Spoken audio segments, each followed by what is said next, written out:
कैसे हैं आप सभी लोग। आई होप सभी लोग बहुत अच्छे होंगे और दिवाली को बहुत ही एंजॉय कर रहे होंगे। तो सभी को जैसे कि सभी लोग जानते हैं कि कल भी धनतेरस थी, आज फिर से धनतेरस है, कल भी दिवाली है, परसों भी दिवाली। आजकल का थोड़ा सिस्टम थोड़ा उल्टा सा हो गया है। तो जो भी है चलिए, सब चल ही रहा है। तो आप सभी लोग को दोबारा से हैप्पी धनतेरस। और कल मैंने आप लोगों के सारे पीवाईपी खत्म कर दिए हैं। आज हम सैंपल पेपर लेकर आए हैं आप सभी के सामने। तो बेटा आज मुझे समझ में नहीं आया कि मैं क्या कराऊं, किसी ने मुझे बताया भी नहीं, तो इसलिए मैंने आज खुद से ही सैंपल पेपर उठा लिया है। तो पहले मैं एक सैंपल पेपर करा देती हूँ, उसके बाद में मैं देखती हूँ कि क्या करना है। तो चलिए स्टार्ट करते हैं। आज का जो सैंपल पेपर है पहला, वो क्या है।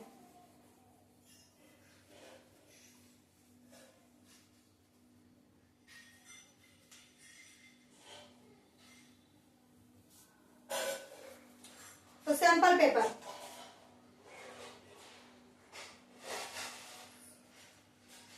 बेटा, सैंपल पेपर कौन सा है, पहला है सैंपल पेपर।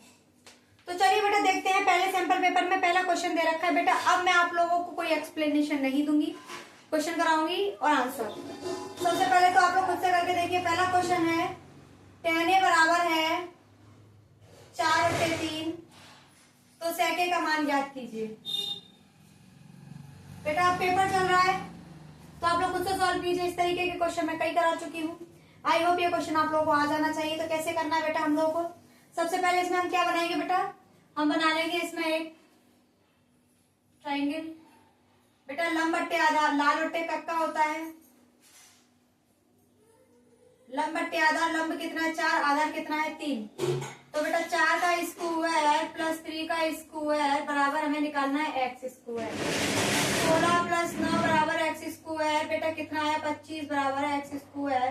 तो एक्स बराबर आ गया 5। याद रखिएगा हमेशा ट्रिपलेट आता है इसमें। क्या आता है, ट्रिपलेट। 4 3 5 यही आएगा हमेशा। बेटा हमसे क्या बोला है, सेक की वैल्यू ज्ञात कीजिए। क्या ज्ञात कीजिए, सेक की वैल्यू ज्ञात कीजिए। लाल बट्टे कक्का हमेशा लिख लीजिए अपने साथ। तो बेटा सेक ए बराबर कितना हो जाएगा, सॉरी यार, कर्ण बट्टे आधार। क्या होगा, कर्ण बट्टे आधार। कर्ण क्या है 5, आधार कितना है 3। यही बेटा क्या होगा आपका आंसर होगा। आई होप आप लोगों को ये क्वेश्चन समझ में आ गया होगा। और अगर समझ में आ गया है तो बढ़ जाते हैं नेक्स्ट क्वेश्चन की तरफ। बेटा सारे के सारे रिपीटेड क्वेश्चन हैं जो मैं आप लोगों को पीवाईपी में करा चुकी हूँ, वही क्वेश्चन इसमें रिपीट हो रहे हैं। तो देखिए बच्चों नेक्स्ट क्वेश्चन क्या है। नेक्स्ट क्वेश्चन है 1 से 10 तक की धनात्मक सम संख्याओं का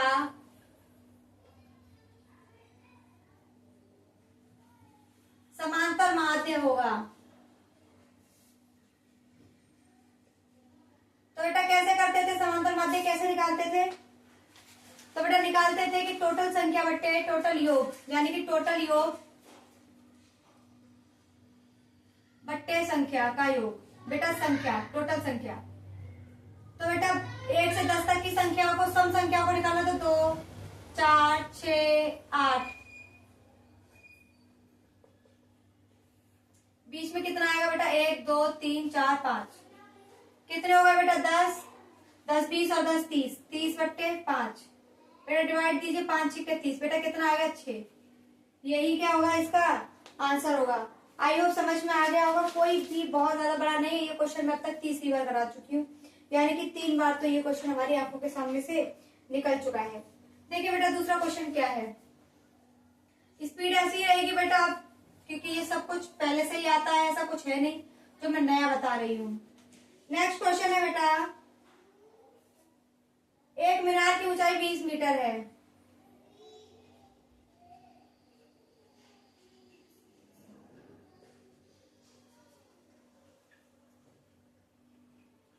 एक मीनार की ऊंचाई 20 मीटर है। जमीन पर बनने वाली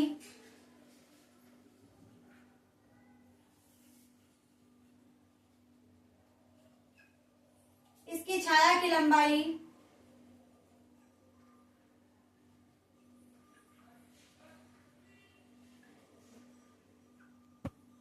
20√3 मीटर है।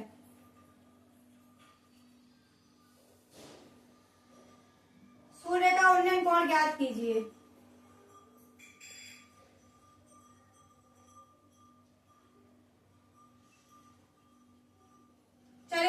निकालिए सूर्य का उन्नयन कोण कैसे निकलेगा। हाइट एंड डिस्टेंस के बहुत क्वेश्चंस कराए हैं आप लोगों को, ये क्वेश्चन समझ में आना चाहिए कैसे करना है। निकालिए बच्चों।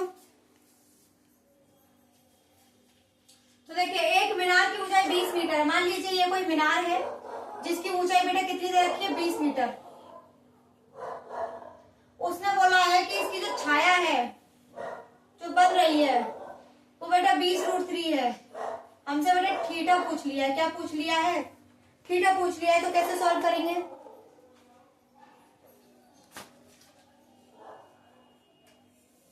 tan थीटा बराबर कितना होता है बेटा? लंब बट्टे आधार 20/20√3।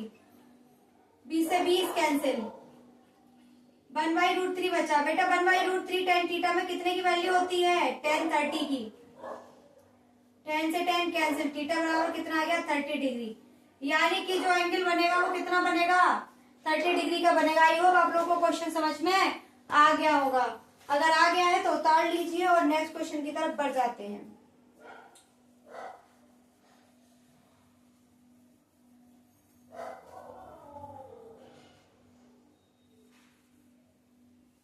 चलिए देखिए क्वेश्चन दे रखा है बेटा एक बहुलक का। और बहुलक का मतलब क्या होता है? जिसका मतलब है जो संख्या सबसे ज्यादा बार आई होगी वही उसका आंसर होगा।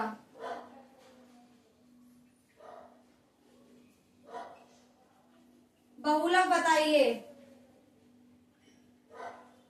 तो देख लेते हैं बेटा कौन सी संख्या ऐसी है जो सबसे ज्यादा टाइम आई है। सबसे पहले 10 को काउंट कीजिए बेटा, एक ही बार आया है। 13 को काउंट कीजिए, एक ही बार आया है। 17 देखिए एक और एक 2 बार आया है। फिर देखते हैं 19, 1 2 3 बार आया है। 12 एक बार आया है, 15 भी और 20 बार भी। यानी कि बहुलक क्या हो गया बेटा? इसमें बहुत ज्यादा बार आने वाली संख्या कौन सी है? 19 है बेटा, यही आंसर होगा। कुछ भी नहीं है जो बेटा मैं आप लोगों को समझाऊं, कुछ भी ऐसा नहीं है जो बहुत ज्यादा टफ हो।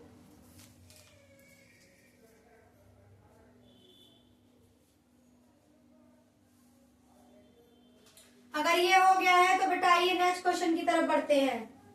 बेटा इसी तरीके के क्वेश्चन बनते हैं, कोई बहुत ज्यादा टफ क्वेश्चन नहीं आता है। देखिए बेटा नेक्स्ट क्वेश्चन है, द्विघात समीकरण ज्ञात कीजिए जिसके मूल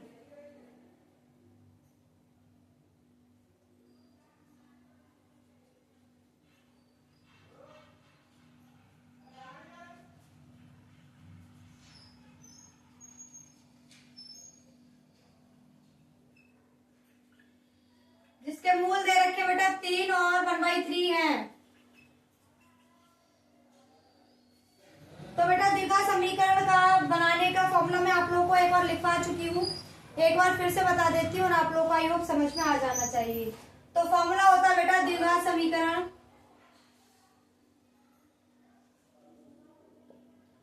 x² माइनस मूलों का योग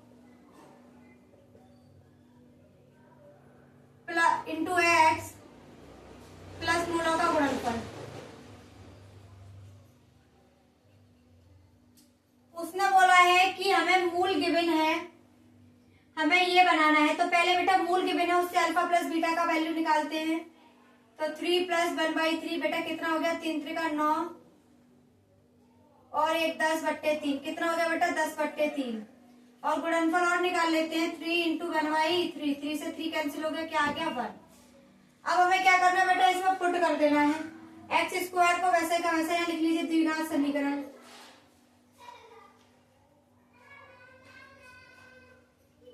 x² माइनस बेटा 10/3x प्लस के है 1। यही क्या होगा? आपका आंसर होगा। कुछ था क्या इसमें बेटा? कुछ भी नहीं था, बहुत ही इजी सा क्वेश्चन था। आई होप आप लोगों को समझ में आ गया होगा कि कैसे करना है। बेटा हमें पहले मूलों का योगफल नहीं पता था, सिर्फ मूल पता थे तो मैंने योगफल निकाला। हमें गुणनफल नहीं पता था, मैंने गुणनफल निकाला और उसके बाद में मैंने इसमें वैल्यू पुट कर दी। अगर ये समझ में आ गया है तो बेटा हटाते हैं, नए क्वेश्चन को लेकर आते हैं। देखते हैं बेटा नेक्स्ट क्वेश्चन क्या है।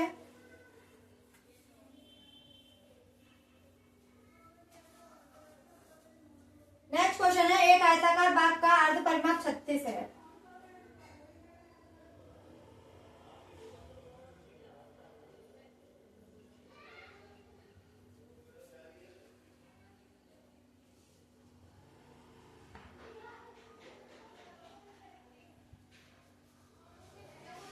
जिसकी लंबाई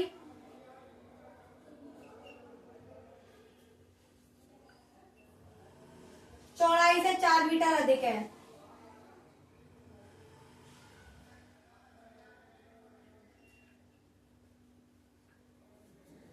बाघ की विमाएं ज्ञात कीजिए।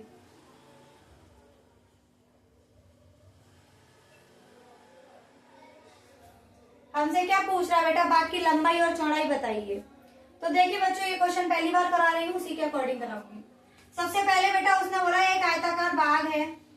आयत क्या होता है बेटा, जिसकी दो भुजाएं आमने सामने वाली क्या होती हैं, इक्वल होती हैं। अर्ध परिमाप 36 है। बेटा जो आयत का क्षेत्रफल होता है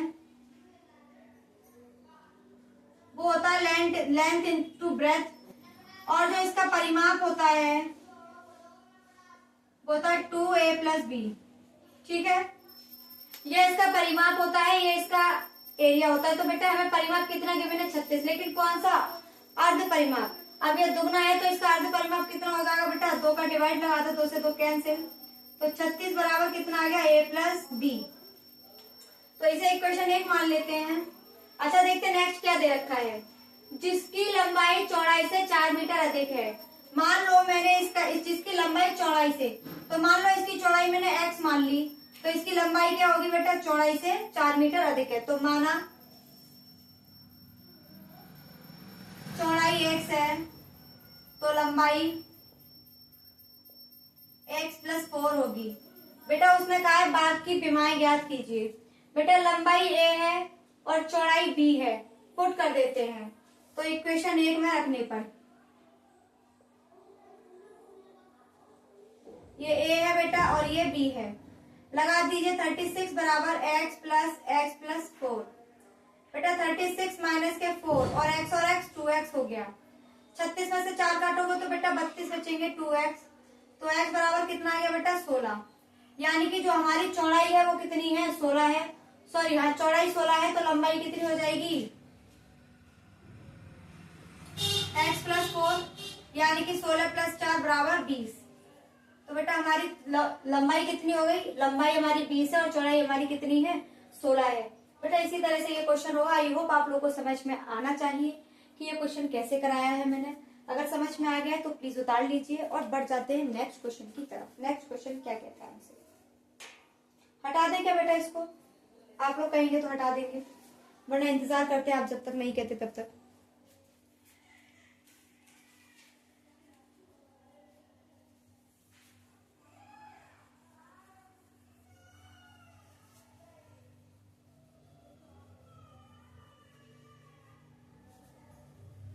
देखिए बच्चों क्वेश्चन क्या है, क्वेश्चन दे रखा है हमें sin 3a बराबर cos a - 26 डिग्री है। तो 3a एक न्यून कोण है, तो a की वैल्यू पूछ रहा है बेटा, a की वैल्यू। बेटा सेम इस जैसा क्वेश्चन मैंने कराया है 8th वाले क्वेश्चन पेपर में। तो देखिए कैसे करना है बेटा, मैं sin 3a को sin 90 - 3a लिख रही हूँ, सॉरी cos 90 - 3a, क्योंकि cos 90 - थीटा बराबर होता है sin थीटा के। cos 90 - थीटा बराबर होता है sin थीटा के।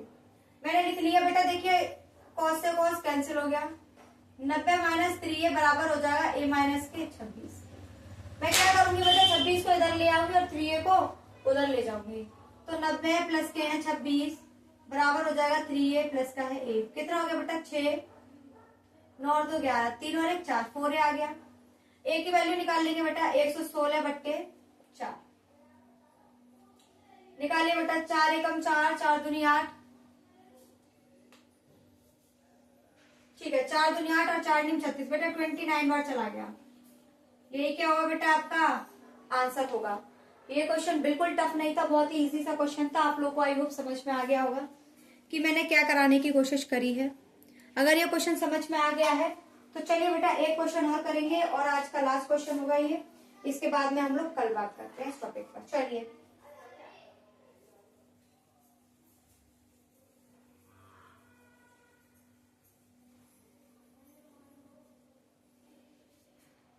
देखिए बेटा क्या क्वेश्चन है। उसने बोला है कि एक बिंदु के निर्देशांक ज्ञात कीजिए जो बिंदु हमें बिंदु के निर्देशांक ज्ञात करने हैं।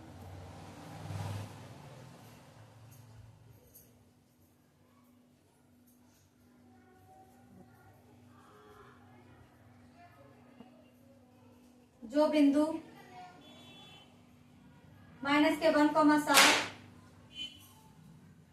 और 4, -3 को मिलाने वाले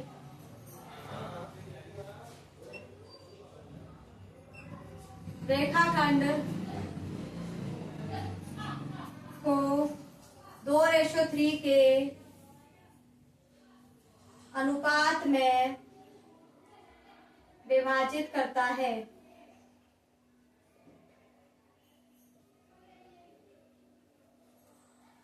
बेटा निर्देशांक ज्यामिति से रिलेटेड कई क्वेश्चंस आप लोगों को मैं करा चुकी हूँ, जिसमें कई क्वेश्चंस आपके किससे रिलेटेड है, रेशियो से।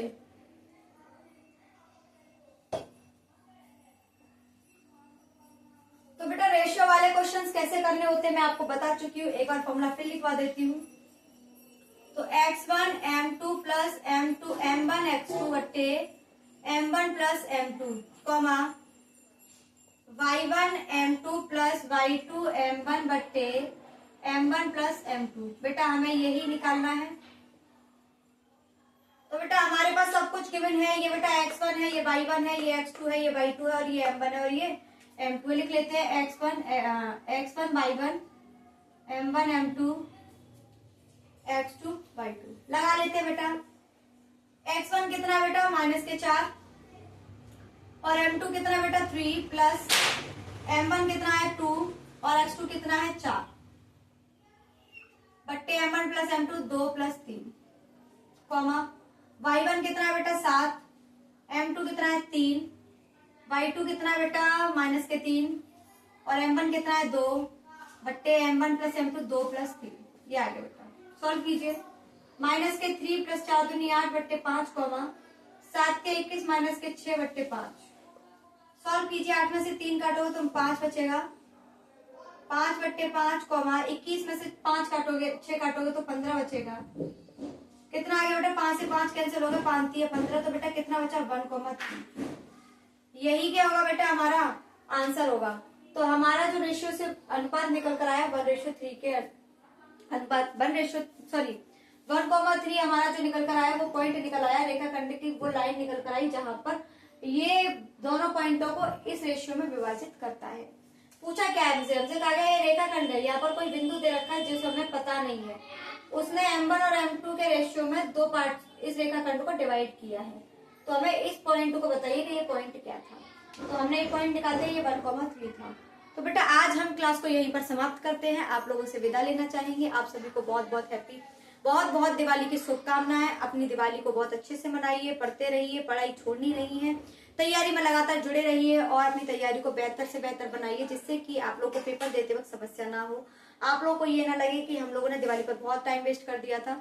एक दिवाली भी एंजॉय कीजिए, पढ़ाई भी कीजिए, सब कुछ करना बहुत जरूरी है। आप सभी का बहुत बहुत धन्यवाद मेरे सेशन में आने के लिए। अगर आपको सेशन समझ में आता है, पसंद आता है तो लाइक शेयर सब्सक्राइब करना ना भूलें। आप सभी का बहुत बहुत धन्यवाद।